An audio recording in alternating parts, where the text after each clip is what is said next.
Be'ezrat Hashem, dans ce cours, on va voir, qui concerne la paracha de Hémor, on va voir que cette paracha, au départ, parle longuement des lois qui concernent le Kohen. Et à la fin de la paracha, on va de nous faire un récapitulatif de toutes les fêtes de l'année. Bien sûr qu'il y a un lien entre tout cela, et ce sera aussi l'occasion de parler de Rabbi Shimon ben Yochai, puisque dans quelques jours après, ça va être l'Akba Omer. Comprendre pourquoi dans le peuple d'Israël, il y aurait-il des choses qui diffèrent entre certaines personnes. Il y a les lois de l'ensemble du peuple d'Israël. Pourquoi les Kohanim auraient-ils des lois particulières qui les concernent qu'à eux? Pourquoi pour eux, un grand nombre de mariages sont interdits alors qu'ils sont permis à l'ensemble du peuple d'Israël? Il n'y a que eux qui ont le droit de manger certaines choses qui est interdit au contraire à l'ensemble du peuple d'Israël, tout ce qui concerne les sacrifices, les offrandes et ainsi de suite. Comprendre pourquoi y a-t-il ces trois catégories de personnages dans le Ham Israël. Kohen, Lévi, Israël. Oui, et on sait que même dans les montées au Sefer Torah, le Kohen doit monter en premier, le Lévi ensuite. Quel est le sens de tout cela? Comprendre pourquoi il y a toutes ces différences et quel est le sens. Alors, bien sûr, pour bien comprendre cela, je vais commencer par un sujet que on sait d'une manière générale, mais dont on ne comprend pas sa profondeur. Si vous ouvrez le tour sur le Or HaChaim, dans le chapitre 46, il parle là-bas sur cette obligation qui se trouve dans Masechet Menachot, dans le traité de Menachot, Daf Mem Gimel, dans la page 43, où là-bas il est dit à Rabbi Meir, Chayav Adam levarech ma brachot bechol yom. Là-bas il est mentionné qu'il faut faire 100 berachot tous les jours. Et comment en fait, celui qui fait ces trois tfilotes, ce qui fait tout ce qui est ce qu'on doit faire, ces trois prières de Shachrit, Mincha, Arvit, les brachot à Shachar, toutes les brachot que nous faisons dans la journée, on arrive à Mea Berachot. Alors, c'est une obligation. Pourquoi Mea? Pourquoi 100 brachot? Quel est le sens? Et là-bas, dans le tour, ramène ce qui est marqué que l'origine de cela vient de David Amelech. Il faut savoir que David Amelech est avant le Sanhedrin. À l'époque de David, il y a des gens qui meurent tous les jours, et donc il y a David Amelech instaure les 100 brachot, et quand il instaure les 100 brachot, ça arrête cette hécatombe. Ça veut dire qu'il y a une sorte d'épidémie, il y a des gens qui meurent, et en nombre important, et vient David, en instaurant les 100 brachot, il stoppe le décret. Et d'ailleurs, à ce sujet, je me souviens, il y a très longtemps de cela, à l'époque où on a eu des dirigeants qui, malheureusement, ont été très, très mauvais pour le peuple d'Israël, qui ont cru qu'il fallait se courber devant nos ennemis, qui ont cru dans une sorte d'assimilation avec avec tous ceux qui ne sont pas juifs dans cette terre d'Israël. Je parle de Yitzhak Rabin et Shimon Peres. Et malheureusement, quand les dirigeants ne sont pas bons, les décrets non plus ne sont pas bons. Et à cette époque, pendant un moment, on voyait constamment des attentats terroristes, combien de bus ont sauté, et quelles étaient les idioties que pouvaient dire ces pauvres malheureux. Ce sont les sacrifices de la paix. Et malheureusement, jusqu'à qu'on change de gouvernement, les choses ont changé, oui, parce que celui qui a la tête a une part de responsabilité dans ce qui se passe. Comme c'était des gens qui étaient totalement, on peut dire des idolâtres, aucun lien avec Hachem. C'est-à-dire pour eux, Bon, je n'ai pas besoin de répéter leurs bêtises, ce n'est pas important. En tous les cas, pendant cette période où il y avait constamment des attentats qui ont coûté la vie à un grand nombre de gens, le Rav Yehuda Tzadka, Zecher Tzadik Vekadosh Divracha, partout où il pouvait, il parlait non seulement qu'il fallait réciter les 100 brachot, mais bien les réciter. Puisqu'il ramenait toujours cela, qu'à l'époque de David Améler, les Mea brachot ont carrément stoppé les catombes. Donc, si on les récite bien, c'est la meilleure assurance vie, ce sont les Mea brachot. Et on verra comment le Shabbat, on les complète, puisque le Shabbat, dans la Hamida, nous n'avons pas autant de bénédictions que pendant la semaine. Alors, comprendre pourquoi 100 brachot, quel est le symbole, qu'est-ce que signifie ce chiffre-là. Et là, c'est en rapport avec la paracha.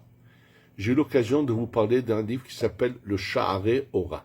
Sha'arei Ora, c'est le Rav Gikitilia, Mekoubal d'il y a 800 ans environ, antérieur au Harizal, et lui nous transmet quelque chose de très beau. Il faut savoir que,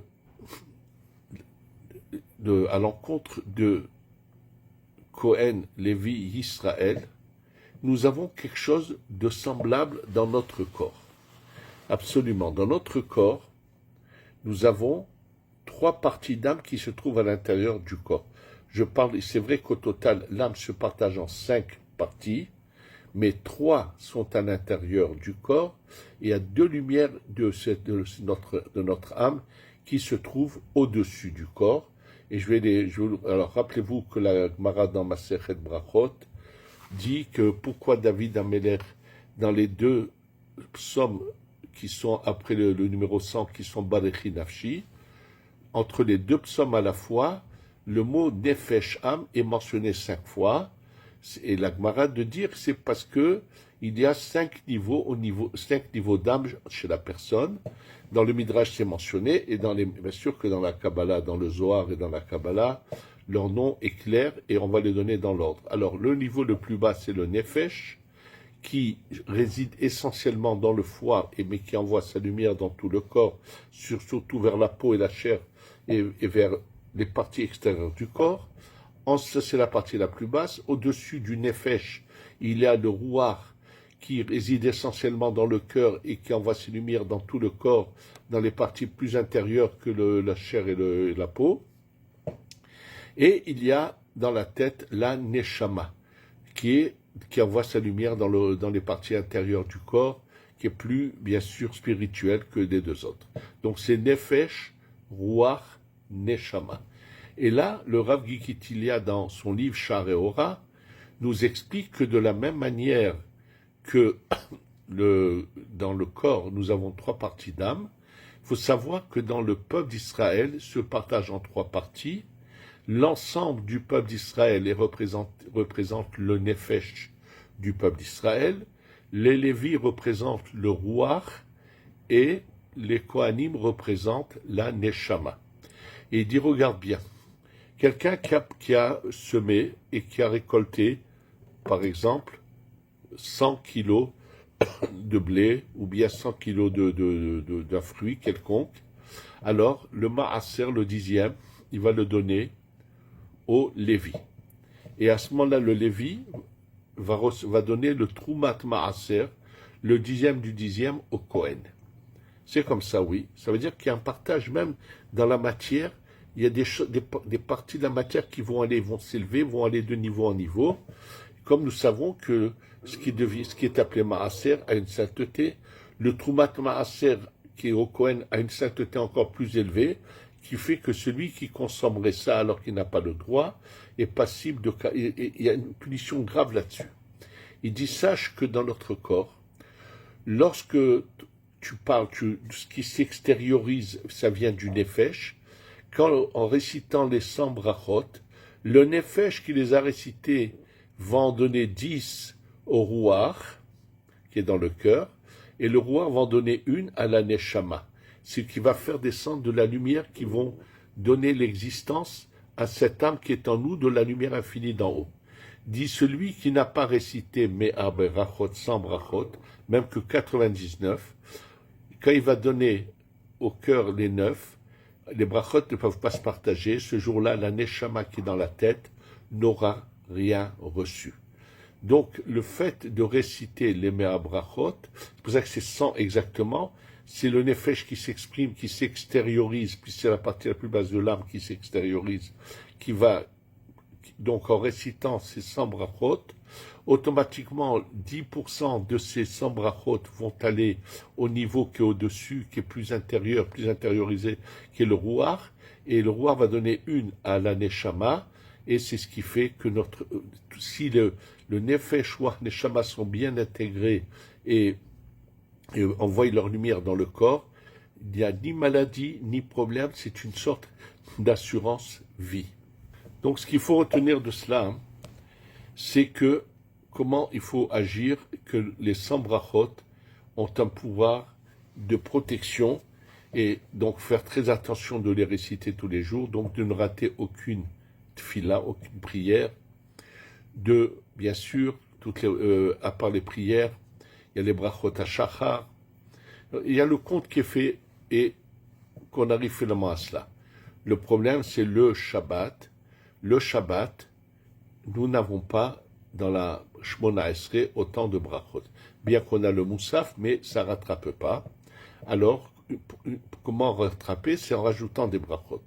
Alors, sachez que, d'une manière générale, chez les Juifs d'Afrique du Nord, il y avait une coutume que lorsqu'ils rentrent à la maison et qu'ils font le kiddush, avant de se laver les mains pour le motzi, entre le kiddush et la netila, c'était de faire des brachot, c'est-à-dire mezonot, ensuite etz, adama, sheakol, il y en a même qui sentent des bessamim, et c'est un minhag qui a toujours existé et qui n'est pas problématique selon la halacha, comme certains l'ont pensé, avaient voulu soulever un problème, puisque pendant la semaine, si je vais prendre mon repas maintenant, je vais faire netila et faire motzi, je n'ai pas le droit avant la netila de prendre des aliments, de les manger avec une bracha, puisque je vais donc me laver les mains, faire motzi, ça va quitter ce que je vais manger.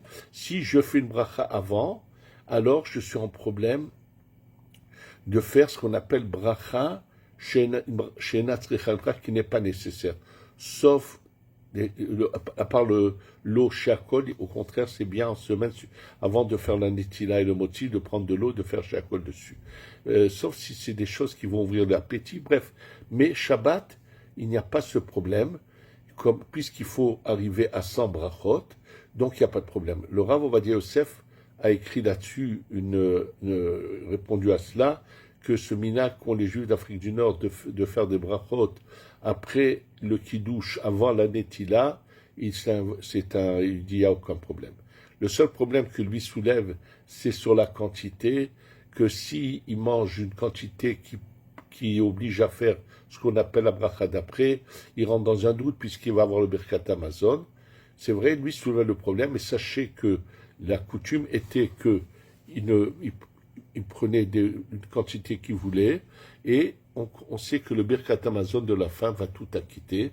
Et dans un livre qu'avait écrit le Rav Yitzhak Hazan, Zecher Tzadik Kadosh Bracha, qui avait été Dayan d'abord au Maroc et ensuite ici en Eretz Israël, qui était un grand Talmid Chacham, et il ramène dans un des livres que quand il a soulevé le problème, est-ce qu'on peut ou pas, que le minhag était en particulier de chercher à faire sheakol sur du poisson. Et il ramène au nom de Mekoubalim, étant donné que le poisson c'est un aliment où il y a beaucoup de parcelles de lumière, mais qu'en général, quand il est mangé pendant le repas, donc il est acquitté par le motzi, il n'a pas une bracha qui est faite pour lui en particulier, et que c'est pour cela que le Shabbat, on essaye de faire après le kiddush, avant la netila, de faire la bracha de Sheakol Nia Bidbaro sur un morceau de poisson pour qu'il ait sa bracha, au moins le Shabbat en particulier. Donc c'est une manière de pouvoir comme ça arriver aux 100 brachot. Maintenant, c'est bon, on a expliqué ce qui sont les kohanim, Mais on n'a pas encore expliqué pourquoi il y a des lois différentes. Pourquoi ce qui représente les Neshama aurait des lois différentes, ce qui représente le Rouar, qui sont les Lévi, ont des lois différentes. Alors pour comprendre cela, je vais vous ramener les paroles du Zohar. Il est arrivé qu'une fois, un goy a très mal parlé avec Rabbi Shimon ben Yochai. Il lui a dit, regarde, nous qui mangeons ce qu'on veut, ça veut dire même les choses qui ne sont pas cachères et tout, regarde comment on est fort.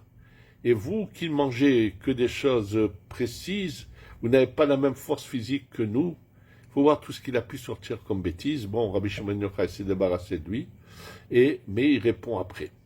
Il dit dans les organes du corps, il dit que le cœur est la partie la plus fragile, il faut qu'il reçoive le meilleur de ce qui est donné au corps pour pouvoir exister. Ça veut dire qu'en fait, plus quelque chose est élevé, plus il faut lui donner que des choses qui lui conviennent. Étant donné que plus la sainteté est puissante, plus il faut éviter ce qui peut faire partir cette sainteté de la personne. Un Kohen qui, par exemple, fait l'erreur de prendre une divorcée, toute cette période-là où il vit avec elle, il n'a pas le droit de monter comme Kohen au Sefer Torah, ni de faire Birkat Kohanim. Il perd quelque part cette sainteté particulière qu'il a reçue. Absolument. C'est-à-dire que plus la personne est élevée, plus elle doit prendre des distances de tout ce qui est négatif à la sainteté. Et donc c'est pour ça qu'il y a ces lois particulières en ce qui concerne le Kohen, c'est que comme il a une lumière particulière qui lui a été donnée, il faut qu'il sache la conserver en lui en appliquant les lois qui concernent les Kohanim. Donc c'est juste pour comprendre. Ça veut dire que quelque part, à chaque fois, il y a l'âme de l'âme, l'âme de l'âme de l'âme. Oui, c'est à cette image que je vous ai expliqué que Eretz Israël est l'âme du monde, Yerushalayim, l'âme d'Eretz Israël, le Beth Amikdash, c'est l'âme de Yerushalayim, et dans le Beth Amikdash lui-même, le Saint des Saints, c'est l'âme du Beth Amikdash. C'est-à-dire à chaque fois, c'est des niveaux. Donc c'est pour ça que ce début de paracha nous explique tous ces niveaux-là. Et au passage, je voudrais vous dire juste que ce qu'a dit le Rav Moshe Alshir et également le Rabbeinu Behaye, alors il y en aurait plein qui pourraient dire, mais je comprends pas. Moi, je suis pas né Kohen et je voudrais avoir ce niveau-là. Alors sachez que c'est dans la paracha de Nassau, on n'y est pas encore, on est un peu loin. Lorsqu'il y aura la paracha du Nazir, là-bas, eux expliquent que celui qui devenait Nazir arrivait au niveau du Kohen Gadol. Oui, le Nazir arrivait au niveau du Kohen. Ça veut dire que même quelqu'un qui est du Ham Israël, il peut avoir accès à tous les niveaux et arriver au niveau du Kohen Gadol, c'était le Nazir. Mais en fait, chacun, dans sa manière d'agir et de faire, peut faire descendre vers lui tous les niveaux les plus hauts, de niveau en niveau, à arriver à des niveaux sans pareil. Il faut juste pour cela de la volonté et vouloir faire attention de respecter les choses et surtout de les penser, de les faire avec de la pensée. Bien sûr que les brachot, alors il y a chez les Mekoubalim, il y a une kavana qui commence le soir, oui, c'est-à-dire avant de faire Arvit, on pense comment va descendre cette lumière des 100 berachot de la journée qui va venir. Alors elle n'est pas difficile, je vais vous le dire tout de suite. Sachez que à l'encontre de ce qu'il y a ici, il y a là-haut quelque chose de semblable. Nous représentons deux niveaux du monde de la Hatzilut qu'on appelle Tiferet ou Malchut, zone des Hatzilut, qui reçoivent leur lumière d'un niveau qui est au-dessus, qu'on appelle la Bina. Maintenant, le nom de Dieu, le Yud, le He, le Vav et le He, ces quatre lettres-là représentent 26. Simplement, j'ai eu l'occasion plusieurs fois de vous dire qu'il y a une manière de prendre les lettres et de les écrire en entier. Ça veut dire le Yud, je vais écrire Yud, Vav, Dalet. Et quand je vais écrire comme ça le nom de Dieu, Yud, qui est Vav, qui est, en remplissant les lettres, il y a 3 formules où je vais avoir 10 lettres. Alors, une des formules, c'est ce qu'on appelle le Shem Sag 63. C'est quand j'écris le Yud, Yud, Vav, Dalet. Le He, ça va être He, Yud. Ensuite, le Vav, je vais l'écrire Vav, Aleph, Vav. Et le He, je vais l'écrire He, Yud. Alors, quand j'écris de cette manière-là le nom de Dieu, je vais arriver au chiffre 63. Ça veut dire que j'ai les 26 du nom de Dieu, plus les rajouts. Si je prends que le compte des rajouts tout seul, qu'on appelle le milouï, ça va être 37. 63 et 37, ça fait 100. Ce chiffre-là, c'est le chiffre qu'on appelle de la Bina, qui, oui, 63. Et je vais vous dire, il y a un des noms qui est mentionné, bien sûr, dans la Bible, qui est celle qui a représenté la Bina dans sa beauté, dans sa grandeur, Hana. Hana, la mère de Shmuel. Hana, c'est 63. Het, c'est 8. Noun, c'est 50, 58. Et He, c'est 5.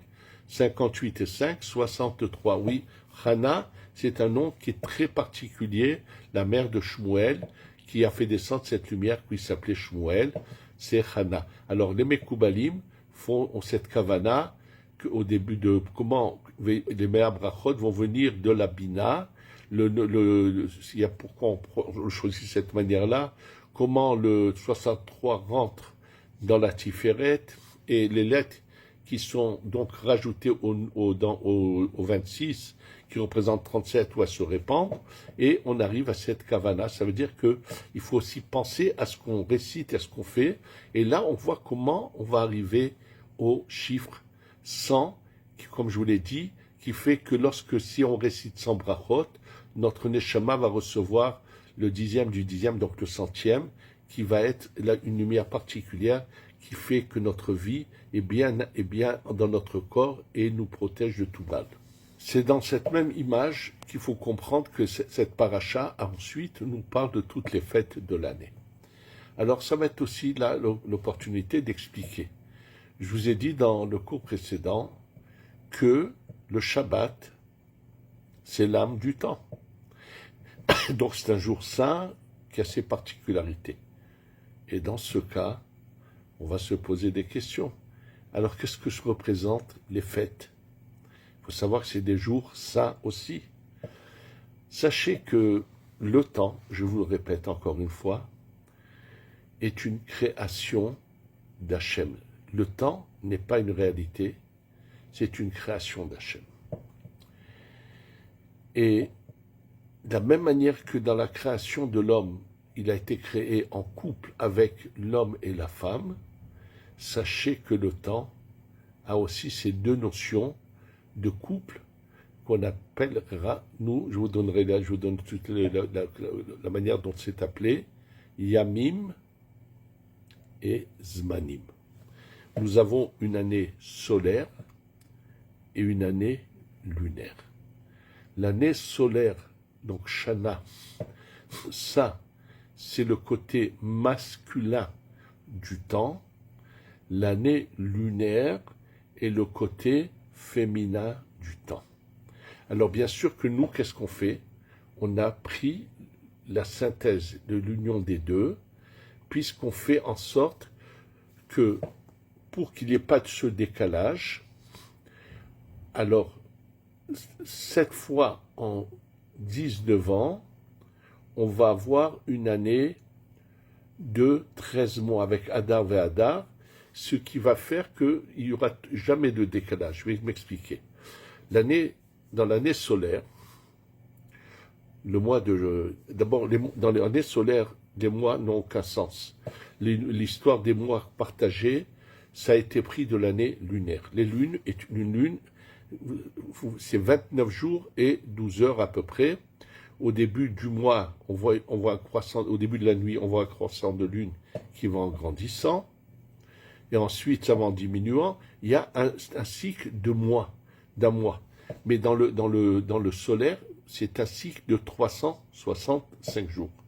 Simplement, il a été départagé en 12 à l'image de l'année lunaire, mais c'est pas tout à fait la même chose puisque dans l'année solaire, le 12 qu'ils ont fait, c'est 30 et 31 jours.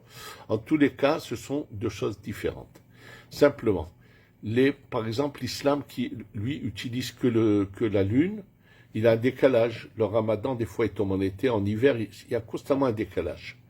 À droite, la chrétienté, c'est l'ensemble de l'Occident, a pris l'année solaire. Nous avons les deux et on les unit. Et pour qu'il n'y ait pas de décalage entre eux, puisque c'est un couple, il faut qu'ils soient unis.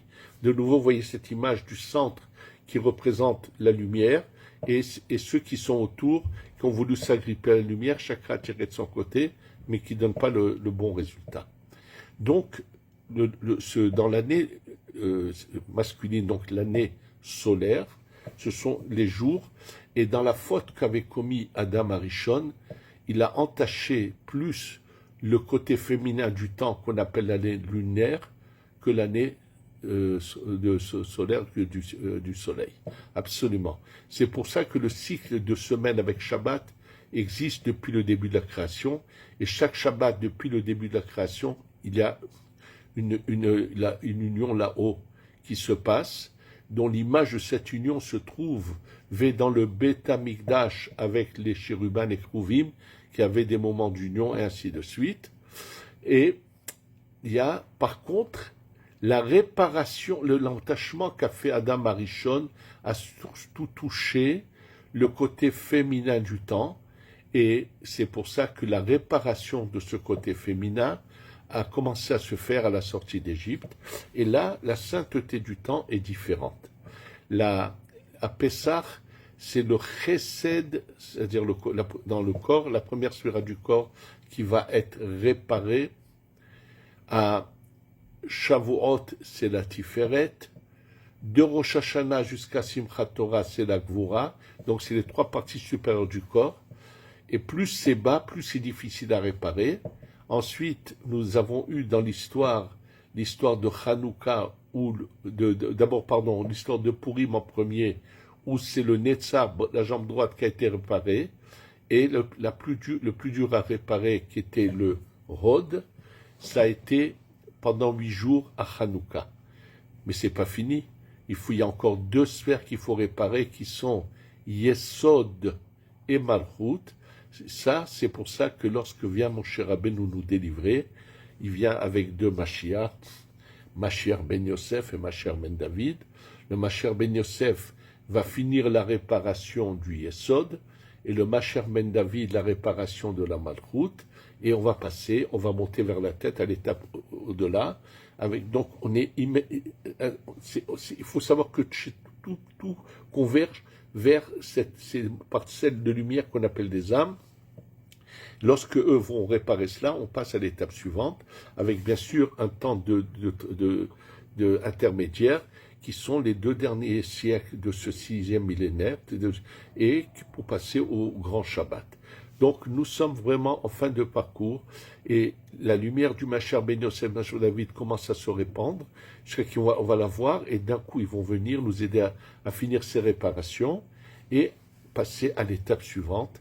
Faisons attention à bien réciter nos Béa Brachot, ça aide également à finir ces parcelles de lumière qu'il faut encore réparer, et que nous allons voir le 3e Beth Amikdash descendre, passer au niveau de la tête, avec la Géoula Shlema, Shtavo, Bimera, Beyamenu, Amen, Ve Amen.